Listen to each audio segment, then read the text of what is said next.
Welcome to Someone Has to Be Brave. My name is Andrea. My moniker is the Boho Therapist. I am a licensed, clinically certified professional mental health professional, specifically a licensed clinical social worker, licensed independent clinical social worker who specializes in addressing trauma, who specializes in assisting people with the integration of information that happens as we get older and increase our vocabulary. I am the one who assists and enjoys assisting folks with integrating that, what I like to describe as a superpower and knowledge. Excuse me. We can absolutely utilize those things that were created to hurt us as magical wands that we use to slay all day, all day. We slay, we slay, we slay through this thing called life, this journey called life. So, shout out to an amazing, dope human who helped me low key minimize the need for an editor by hipping me to game, and connecting me to a valuable resource that I'm using right now, a new microphone via my memo. So therefore, I will be posting post haste on my podcast, our podcast, because please, please, please send me your information, email me your information, your stories, so that you too can come and express yourself. This is a space for you. But anyway, I want to spend a few moments before my day begins publicly apologizing to the offspring that I birthed, raised, loved, nurtured. I apologize because there were times that I absolutely did misstep. And how is that, would you say? So it's important to always remember that generational trauma lands, rests, connects, um, metastasizes within us, right? Because the body keeps score. Generational trauma is with us for up to 5. It's within family, human family lineage for up to 5 generations, 6 generations in mice. 6 generations in mice. And now that I've been on this human journey for more than half of 100 years, shout out to a cousin who helped me to understand that, even though it hit me a little hard. Ow, more than half of 100 years. Okay, yes, more than half of 100 years. I have been able to bear witness to that fact being both a truth and a fact.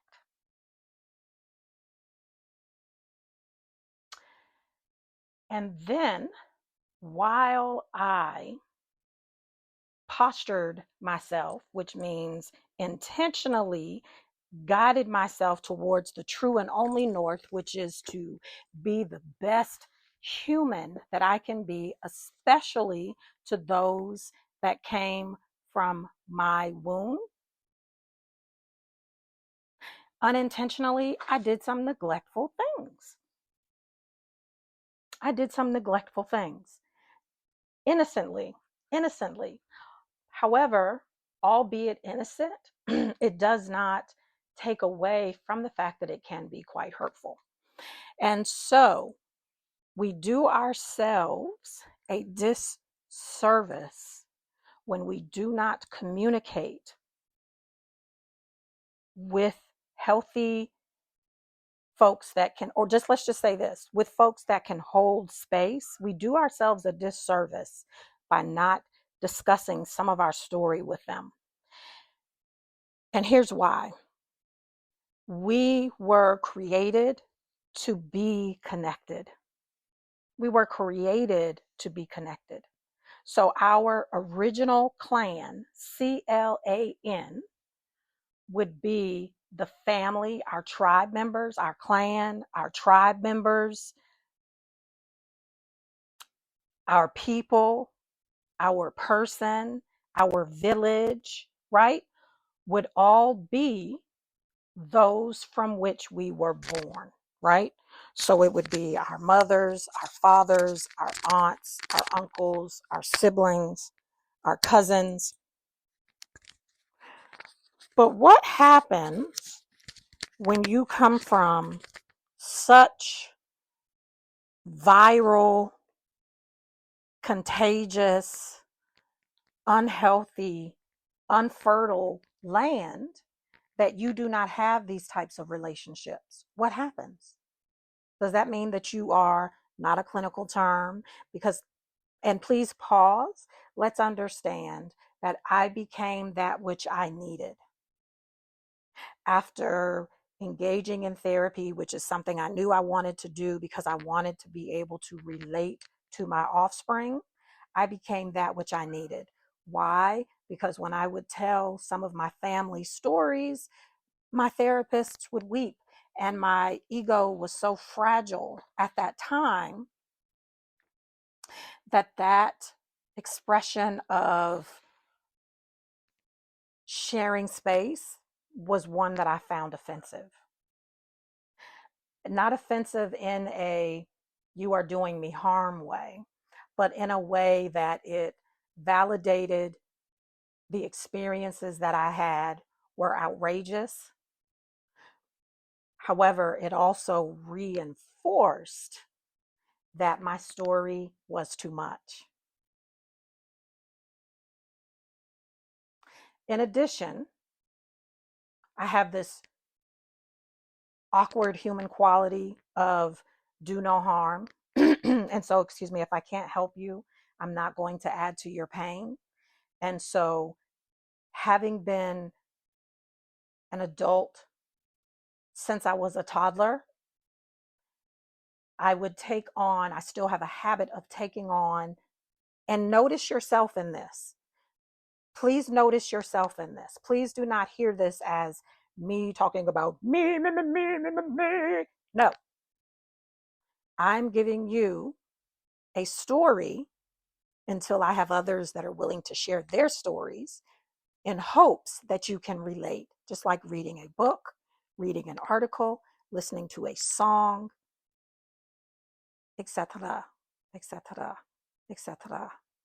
So to have therapists who wept, silently or just had tears drop, that would reinforce that I came from very ugly, meager beginnings, and not because of money, but because of dark-souled people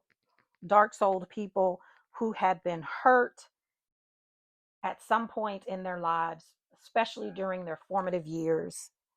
And as a result of that, they didn't know how to love themselves, and dang sure didn't know how to love a plant, a roach, a flea, a tick, mesothelioma, the measles, mumps, and certainly not offspring or pets. And so my siblings and I bore the brunt of that. And so my mission on this planet is to give voice, to give words to those dark crevices with cobwebs and creepy bugs, so that others are not afraid of them, and then they can face their own reckoning on period. So this is why I began this podcast with apologizing to the offspring that I placed in harm's way.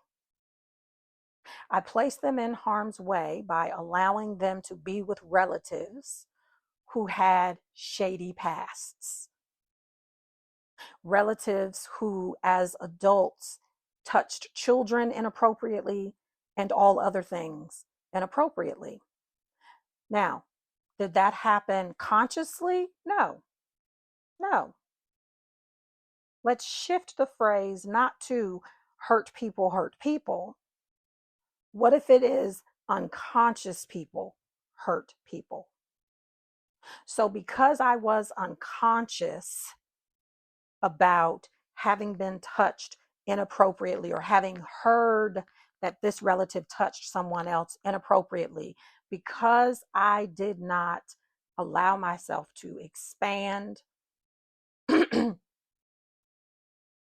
receive their pain, I did what most do. I contracted and constricted and didn't allow that to land in me. I made the situation unintentionally an other, when in fact it is a fact. It is a box that should be checked.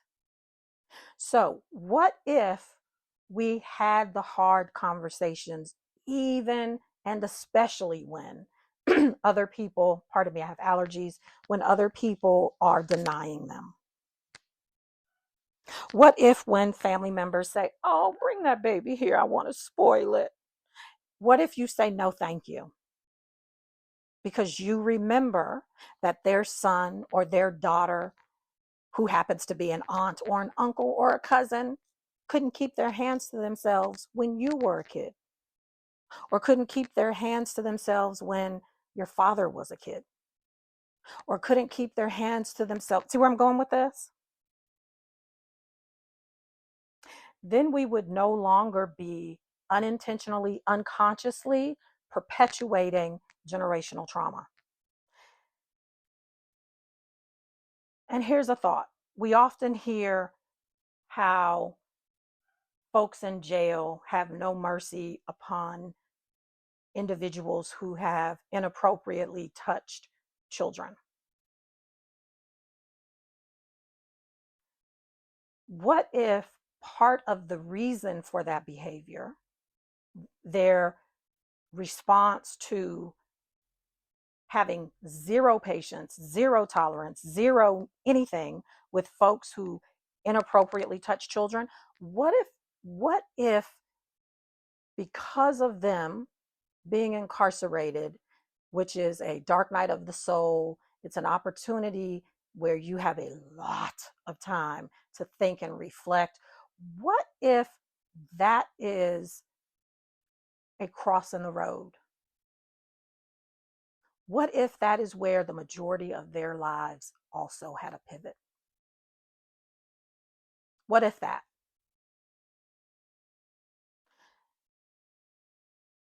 So, hope this was of service. I'm trying to get my game back up. Thank you for all of you faithfuls. Send a friend. Please, please, please connect with me.